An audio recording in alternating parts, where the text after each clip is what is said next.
What's up, guys? Teddy Cornwall here. Welcome to the Underdog Talk, the most underrated podcast on earth. And there is something about the underdog.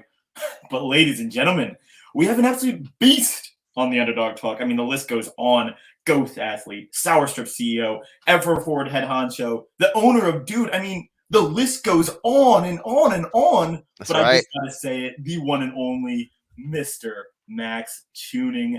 What is up, big fella? How you doing today, man? I'm doing well, brother. Thanks for having me on. I know my lackluster response time on getting on this podcast, but here we are. We're gonna give the people a great episode. Hopefully, give them an insight into a little bit of the background of Maxi Poo, and answer some cool questions. I love it. And Underdog Talk, the reason this podcast is here, the reason I guess we've almost had all these crazy guests is because the man to my right. I mean, I've just got to say a little story. I started out my fitness journey, my fitness, I guess, spiritual path, whatever you want to call it, because I started watching Maxx Chewning videos, and I didn't even realize that I was wearing the Ever Forward nice polo, and this is not or jacket, and this is not a plug. So I just love Max, what he's done, kind of just the you can see so many sides of this man.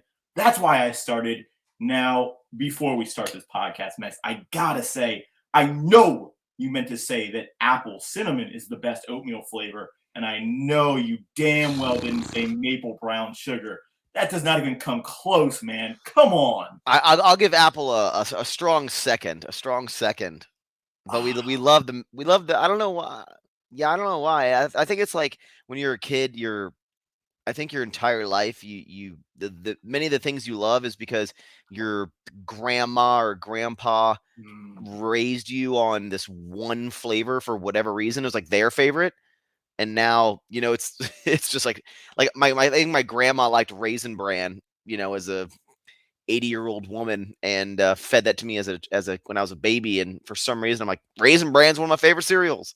I don't think as a kid I was like, I want raisins, but Raisin Bran. I mean, the macros are pretty good. The gains are there. I mean, I that's right, can't man. complain with the Raisin Brand cereal. Now, enough talking about Raisin Wait, Bran hold on, dude. cereal. Before we keep going, we got to fix your collar on that EF on your left side. Now that you're here, I've always wondered: is it It's popped up. here? Is You it pop it this? up. That's how you wear it, man. After That's how you wear it. all I mean, these it's a years? it's a pullover, dude. You leave it up so it keeps your neck warm. Embrace it. Oh my god! At the bars, I must look so silly wearing it like this. And No, it's okay, dude. oh man, As long as you're not wearing white undershirts under your button down and buttoning the button to like this one up here. Then we got some serious some pointers we gotta adjust. yeah, and I mean, Max is the fashion guru here, but here's the $1 million question. I'm done talking about oatmeal. I'm done talking about how silly I look.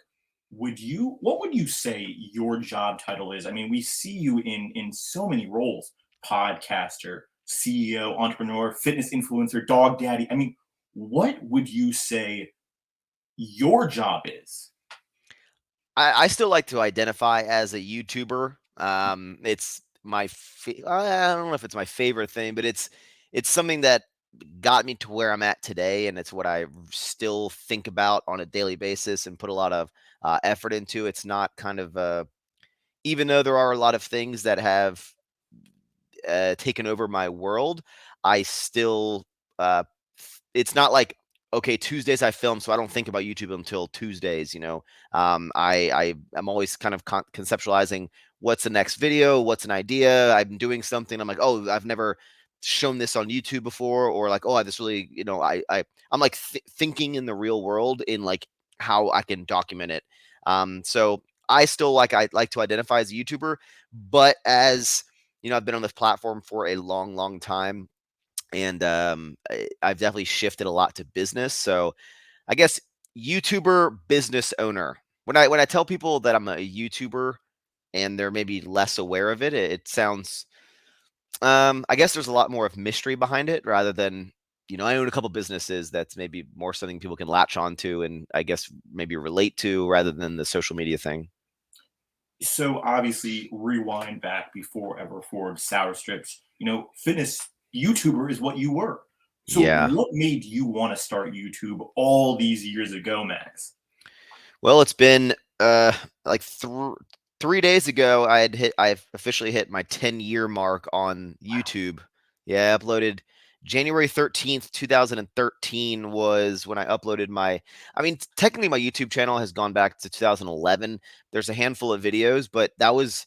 I used to be big in the forum world, like online chats and stuff. I was on bodybuilding.com, and then before that, I was really into working on Jeeps and whatnot. And so before I got into fitness, I was huge into Jeep forums. So I've always like been gravitated towards forums and documenting, right? So I used to upload clips and just put them on bodybuilding.com. So technically my YouTube's back to 2011, but I like to say my start of my actual YouTube journey was 2013. I think I guess I've never really discussed this kind of aspect of it, but I think I've really always enjoyed documenting.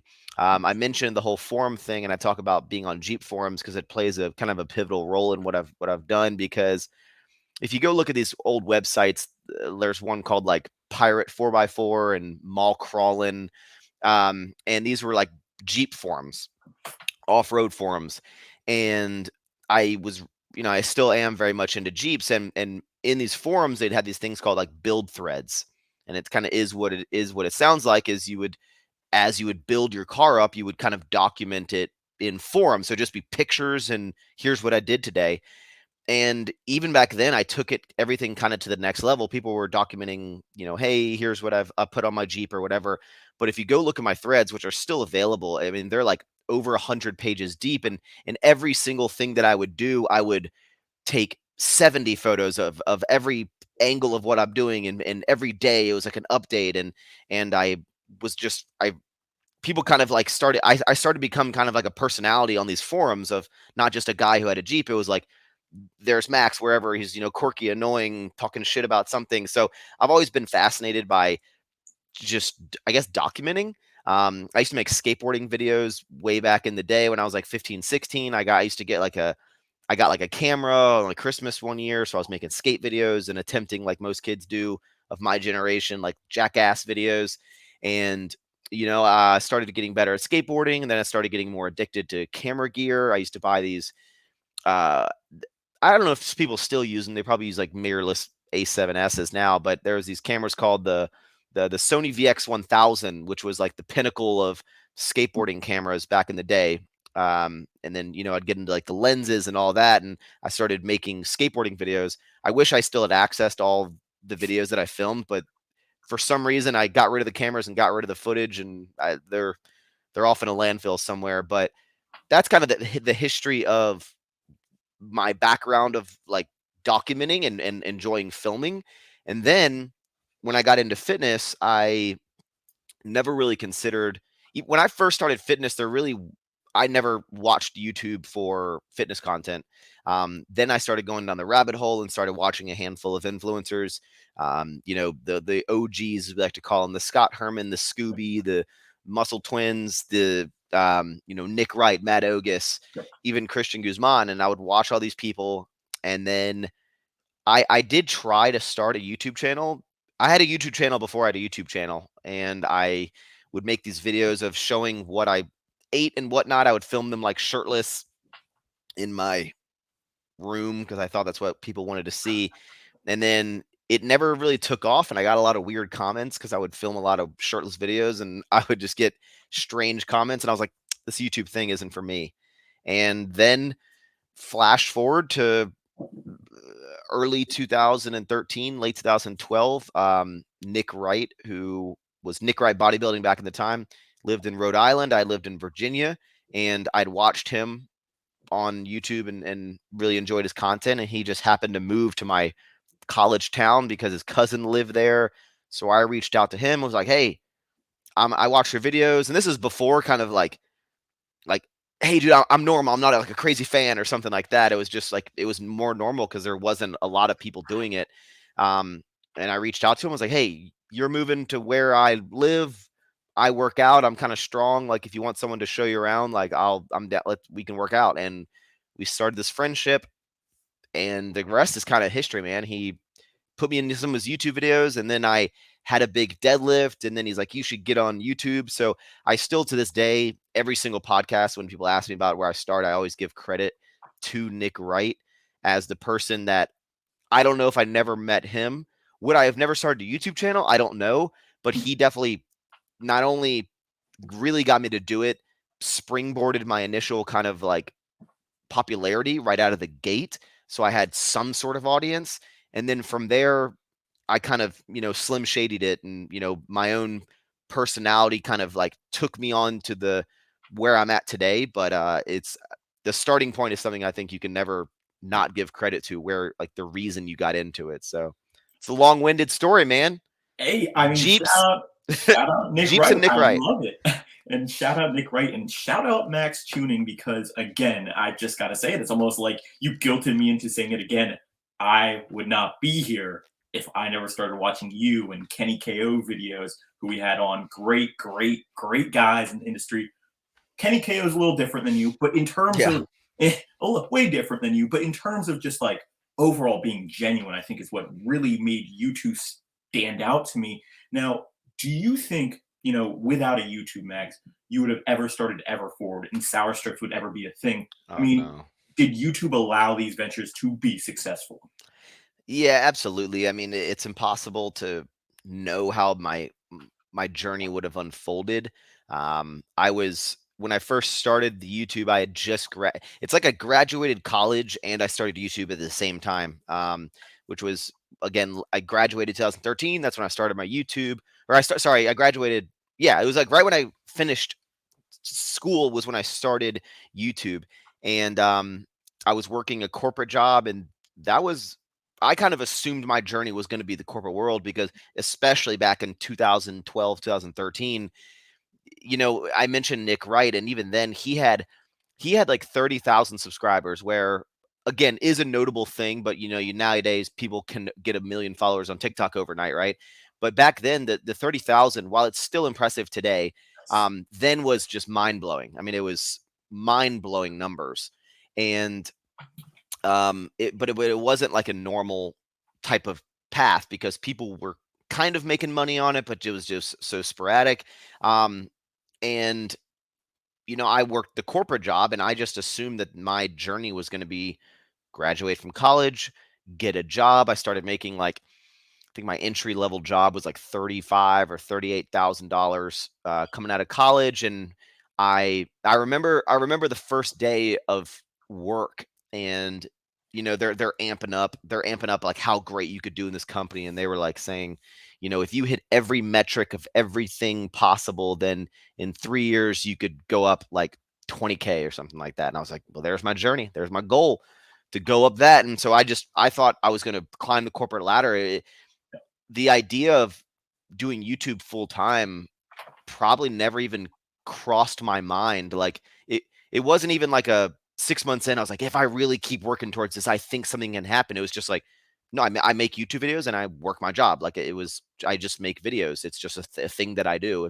It's a video version of the Jeep forums that I used to do back in the day. Um, so yeah, it probably wasn't until a year or two in. Yeah, I'd say about a year, a little over a year, was when I was, and when I say making money, it wasn't anything large at all. Not even enough to pay my rent, but it was just something. So I just felt gravitated, like I Mhm. needed to keep doing this. I needed to keep on this path, and I was getting addicted to the growth and the comments. And Yeah. back then the community was truly, there wasn't that many people, so it was like everyone watched everyone. If you watched one person and talked about another individual, everyone knew who they were, because there was only like 12 of us. Everyone would comment on each other's videos, and it was a lot different. I love my life now, but a lot of times I'm like, man, I miss the golden eras of YouTube and fitness YouTube, where it was just simpler.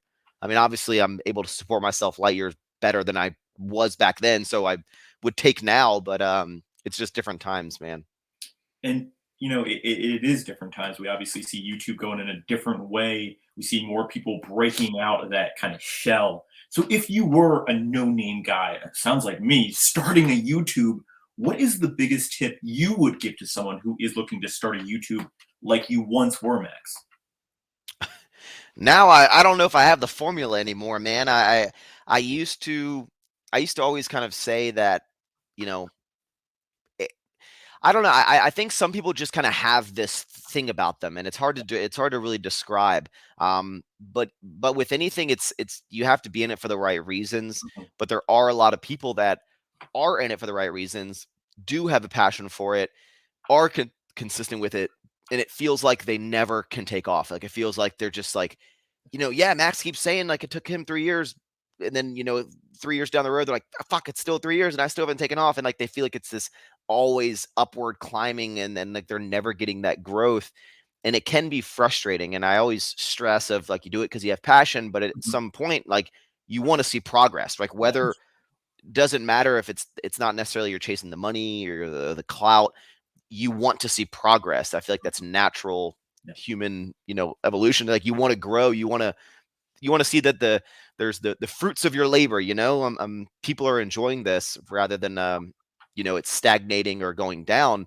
Um, I think some people just have that thing about them, Mhm. but I do, and that will take someone from the ability to find a little bit of success to the massive creator, right?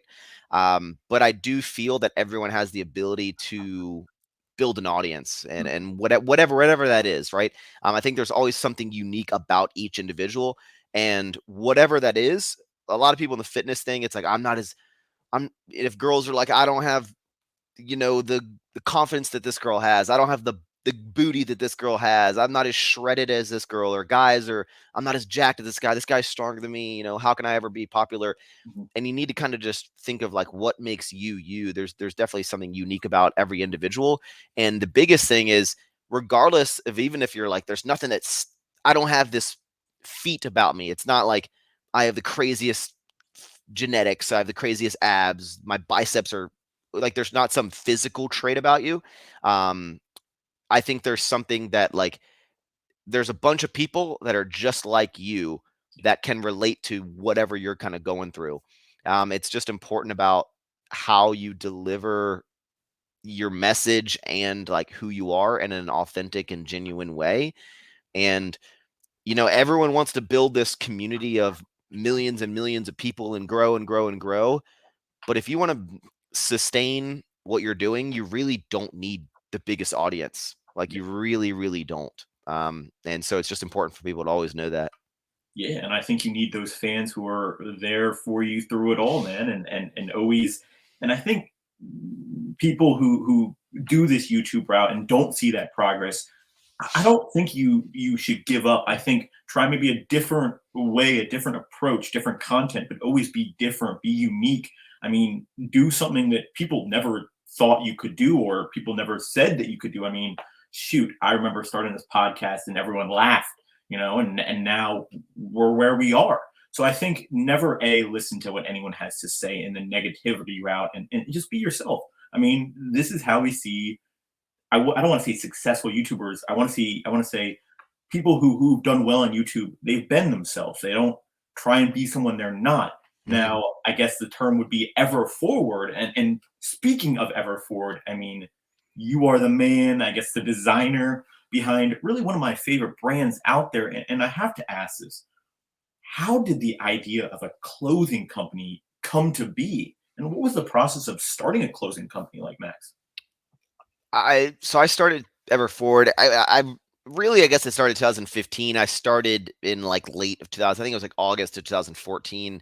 And now keep in mind, I started YouTube about a year and a half before that, a little bit over. And back then, like, I mean, it's still prevalent today, but like people generally, it's just like the natural evolution of a fitness influencer is like you start making fitness content, and then you make merch, right? And back then it was the normal thing to do was like your name and then fitness at the end of it. Christian was like Christian Guzman Fitness, Nick Wright Bodybuilding, and it was, you just put your name and you would have a t-shirt, and people just it was like a way for there to be a little community. When someone would wear a CG Fitness t-shirt, someone out in the gym would be like, I watch that guy on YouTube too. And it was like, that's how you kind of like, you almost like could make friends by Yeah. rocking a t-shirt by a YouTuber you watch, because you're like, oh, I relate to this. And it was, I think that maybe it'd be some reason why people purchased back in the day. They just wanted to show some love. And I started making, I was called the deadlift bra because that was like my thing back in the day. I was very bro-y, and all my social medias had like bra at the name of them. Yeah, before my Instagram was Maxx Chewning, it was Insta Bra. Huh. My Twitter was Ya Bra. So for some reason, I don't know. I really don't know the origin of where deadlift bra came from, but it was like the thing that people called me. It was what I called myself. I just referenced it in like an Instagram or my YouTube video yesterday. I talk about it. It's like if anyone knows deadlift bra, the phrase, they associate it with me, and if you know that phrase, you're like you've been Go-to. watching videos for a long time. Huh. It's a very it's a small audience now that knows that, but so I came out with like deadlift bra shirts, and it was like a silhouette of me deadlifting. Why I thought other people would want a silhouette of me deadlifting on wearing that on a shirt, and I made, I don't know, 100 t-shirts and like some hoodies and some tank tops. I wish I still had one. I'm sure there's some individuals out there that have these iconic relics. But so I started making these shirts, and then I don't know, at some point I was inspired by, obviously Gymshark had been on at the Yeah. time, but one of my buddies, Peter, who owned a clothing company that is now kind of dissolved, but it was called Ape Athletics, who I Yeah. later became um an athlete for. He wasn't a influencer, but he was a very early adopter of the I don't need to have a following, but I can leverage people who have a following to promote a clothing brand. Um, and he was kind of following in the Gymshark kind of footsteps. He was very early in it, and I kind of had that same idea. I was like, I was like, I have this platform. I was like, what if you made a clothing brand that didn't have you on it, like that didn't have uh it wasn't your name. It was like kind of like not associated with you. And I'd like to take credit for being one of the first, if not the first, like YouTuber in this group of fitness YouTubers that was like kind of went above and beyond. And I was like one of the first people to import clothing, cut and sew as they call it, for a YouTube brand. Like maybe if you're a clothing brand and you were starting, you would do that, but everyone else was just getting like screen printed. I was like, well, what if we went like above and beyond? So I was trying to think of this like brand and whatever, and then my father, who passed away back in 2005, he he passed from ALS, and he was in the military, and like a mantra that's in the military is this ever forward motto, and it was just something that my family and I kind of lived by, and he took it very, very to heart. A lot of my family members have like tattoos of it before I ever started the clothing thing. So it just kind of made sense. So I was like, instead of creating a company with like a name I have to think up and then tell you why it means this or why the name, I was just like, hey, Ever Forward, it doesn't sound like a clothing company, but I don't know, it kind of works. Like I was like, here's why it's called Ever Forward. Here's what it means to me, and that's kind of like the story of how it started. It had this impact with my father, and people resonated with it a lot who maybe had lost someone, or Mhm. it started as a motivational clothing brand, and now what it's turned into is a clothing brand that, if you want to know why it's called that, there is a origin story to the Yeah. name. That's kind of how I describe it. Because if, at a certain point, it did have this motivational kind of thing, but as I wanted to extend out to, you know, pullovers and button downs, I was like, I don't think people need motivational pullovers, motivational chino pants. So I had to kind of not let go of the meaning, but I was like, the f- the w- the name of the company can still have an origin story while not trying to promote it as a motivational clothing company.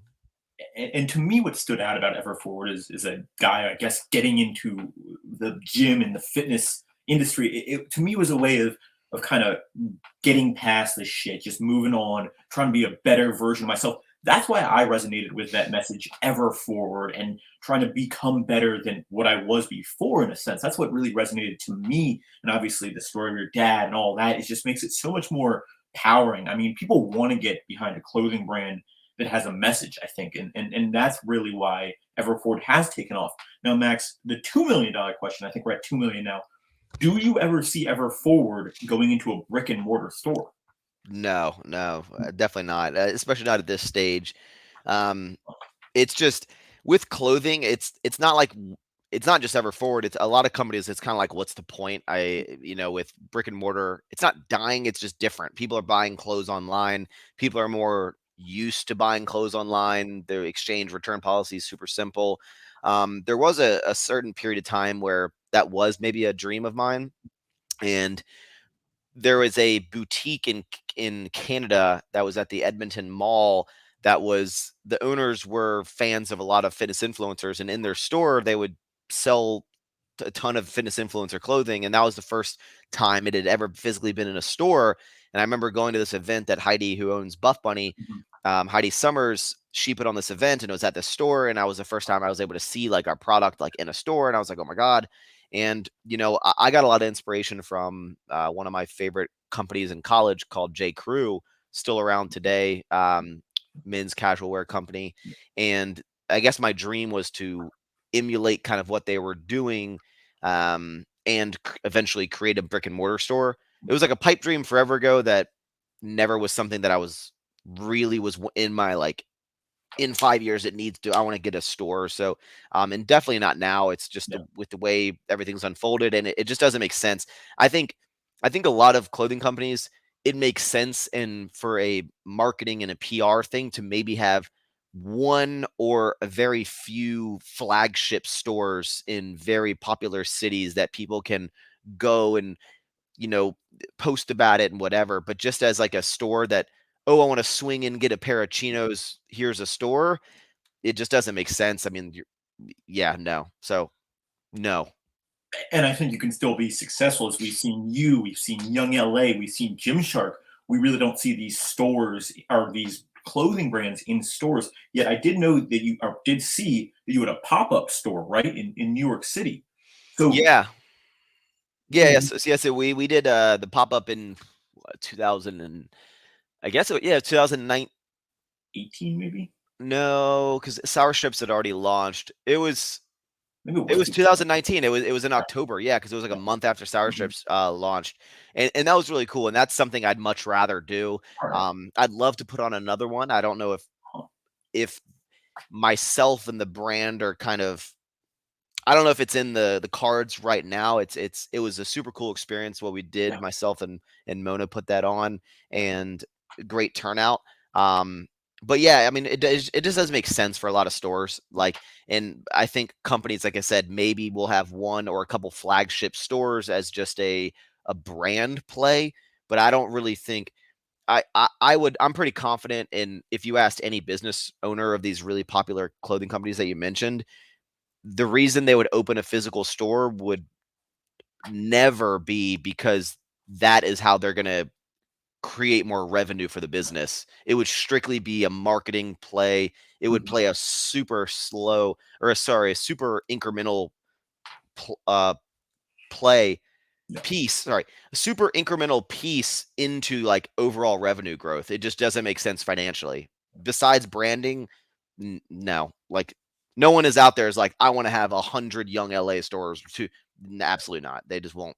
The margin, it just doesn't make sense. Yeah, price margin is definitely a big factor in that. Now, speaking of brick and mortar, Sour Strips is now in stores all across the country. Now, I love candy as much as the next gym bro. But Max, why start a candy company, when you already have Everforward? I think that has to be a question. Yeah, that's a good one. You know, I was definitely at a point. So I started Sour Strips in 2019. 19 was when it Yeah, launched. And I had the idea for it, I would say a year and a half beforehand. And I got a lot of inspiration from Christian, like with many things in my life. He's someone that I give a ton of credit to for always kind of, you know, proud but never satisfied, and always kind of pushing the envelope of what's possible and getting out of your comfort zone. And when he came out with 3D Energy, like I understood it made sense of he's the, yeah, the energy drink guy. I got influenced to start drinking energy drinks, White Monster, because he was always drinking in the videos. So it's like it made sense, right? And when I used to go to fitness expos, I mean, I've always been a diehard candy fan, like ever since I was a kid, Mhm. like literally diehard. I always joked that I was like, I don't think there's an individual out there that enjoys eating candy more than me. Like I was really about that life. Like Yeah. not just I like eating candy. It's like, no, you don't understand the level of like candy I would eat growing up. Um, and it didn't stop when I became, got into high school or college. It's like, nope. My I remember my I guess I don't know what you'd call it, like, my moving package my mom made me for going to college was this, like, I went and got a bunch of stuff for your first home in college, and it was, like, a whole bunch of ramen and whatever the parents get, but it was also a box of, like, Sour Punch straws, like, I mean, it was, like, even then, like, it was like, "Oh, I'm going to college, I need a box of candy," like, it was just I was the guy, and I used to go to fitness expos, and people would always bring me like it was a thing to bring me candy. Like I would get mounds and mounds, like, and I'm not even exaggerating. You'd get 10, 20 plus bags of candy that I'd make like a pile of it in the expos. It was like every single expo, people would just bring me Sour Patch or like Rips candy. Um, so it just is always like I always like the phrase the writings on the wall, right? It just kind of made sense. Nice. And then when Christian started uh 3D, or I guess Mhm. it was Up at the time, RIP, that gave me the kind of push. I was like, hey, what if I could try something different? And I remember talking, and I started the idea before I ever moved to Texas. And at the time, so Christian has some business partners. He never really goes super into depth about it, but he has some business partners that are, running the day to day of 3D because Christian's plate is too full with Yeah. Alpha Elite. Um, and so when I wanted to start the candy thing, I was like, oh, maybe I could do kind of the same path as Christian, but with a product that made sense to me. I thought that I needed business partners as well. I was like, well, Christian has business partner. I was like, of course, I can't get into confectionery. Like I don't know that world. And if we ever do go into stores, like I don't know anything. Um, so I originally started the idea with two other individuals who are the same people that I have a real estate investment here in Texas, and so some real estate buddies who were financially very smart and just Mhm. elevated in the terms of way they thought about business. I pitched it to them of like, hey, I think we should come out with a candy thing. You guys run the business aspect of it. I'll be the face of it. Um, and we'll just split this three ways and let's go. And they're like, okay. So we all started this kind of journey and we ended up hitting a lot of roadblocks. We found a lot of different manufacturers. We got a lot of samples. We were about to like fly out to a lot of these different plants, like out in like California was one of them, and Oh, one in Central America. And we just kept hitting roadblocks. And I think with any partnership, you run into the problem that certain people are going to care more about it than another individual, which is why I generally try to stay away from them now. But it just kind of fizzled out, right? The idea is like we couldn't find a manufacturer, we couldn't figure it out, and their interests weren't as high as me. They were just mhm. like, oh, I'll do this. And so for about when I made the move to Texas in late 2018, um, I was like, I think, well, I guess it was beginning of 2019. I don't know, I'm getting timelines mixed up, but I I took about a 6 month hiatus from the whole candy idea because I was just like, there's a reason why candy doesn't pop up like new candy brands because it's really difficult to start. Because even just sourcing product and it just I was like maybe there's a reason why people don't do this, so I shelved the idea for like 6 months, and it was like kind of during when I was doing the move to Texas, so it just fizzled out. And then I remember driving one night and I was just thinking, I was like, I think I can do this. I think I can. I don't know what happened where I was like, I'm gonna go back down this path to try it. And I was hitting back all the other manufacturers that I was talking to. I was like, hey, can you take us on now? And they're like, no. Or, hey, can you adjust the product how we want? And they're like, no, we can't reformulate, or we can't, or we can, but it sucks. Um, and then I think the spark that happened was when you align and you find the right manufacturer, and then I for some reason thought of the name Sour Strips, and the URL was available and the Instagram handle was available and all the stars started aligning. But yeah, it's one of those things I always like think back to of like I don't know what triggered me wanting to try again on my own, but I'm like, what if I'm like, thank God I did that. Like, because it would have changed I don't know what I would be doing. I mean, I'd be doing the same thing, but I don't know what my mindset would be like if I never started it. And I mean, it seems like you are a man of many ventures. And I mean, obviously, you now have a podcast. And I mean, what made you want to add a podcast to all or everything that you're doing right now? I mean, I feel like that's got to be another added just effort builder thing. What made you want to start a podcast, Max?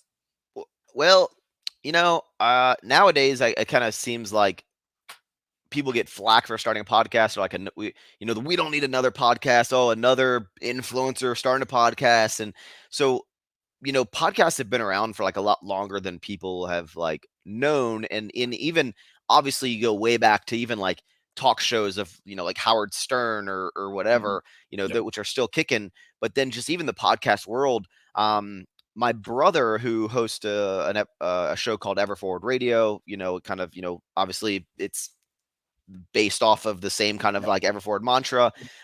So he was like the podcast guy. So I never really was interested because I didn't listen to podcasts. I don't, you know, my brother's we're same, but different. He's very into the entrepreneurial journey and learning about people's mind and, how their mindset on life impacts their journey and kind of like a deeper level. And that was like not my thing. I'm more surface level, silly thoughts. So I never really was into the podcast world because the podcast that he would listen to and his show and stuff is very deep and motivational. I was like, this is boring to me. Hmm. So no disrespect to that. I was like, I wasn't into like that type of, like what's your purpose in life? I was like, whatever. Um, and then I don't know. I think I get to this point where I get so busy and so overwhelmed that for some reason I think adding something else to my plate will be a good decision. And I was talking with one of the my employees, Oz, and I'd always gotten a thing of like, oh, you should start a podcast because these Yep. other shows. And I was like, no, my brother's the podcast guy. I'm a YouTube guy. Um, and then he was kind of pushing me to like, oh, hey, I think this could work. And then I don't know what triggered the exact thing of like, okay, I want to start a podcast. Yeah. And I guess my mindset behind it was like, I want to start a show, not a podcast. And that was my whole Oh, spin on it. I was like, it's not going to be a podcast because it's not going to be like this, you know, tell me about your purpose in life. I wanted it to be fun and I wanted it to be like, that's where I had the idea of like the game show and like the drinking. And because I yeah. was like, I want it to be like a conversation, not necessarily like what's your purpose in life. And I don't know. We just the Took rest is over. kind of the history. We had, Yeah. yeah. I almost was actually going to put the podcast the spare bedroom that's above my office right here at my house. I originally was going to build the podcast studio out in my house and just have people come here. So I just had like a small bedroom, like the same size as this, and I was going to like build out a little studio. And then it just turned out that the current studio for the Don't Be Sour show is like a conference room that we just didn't end up using. So it Wow. was a venture that I'd never planned to get into, and then when I started it, I was like, I don't know how to interview people. I've always Yeah. been on shows, Yeah. um, and then it just started doing well, and here we are, man. And I mean, it is one of my favorite podcasts, an amazing podcast. I Thank mean, you.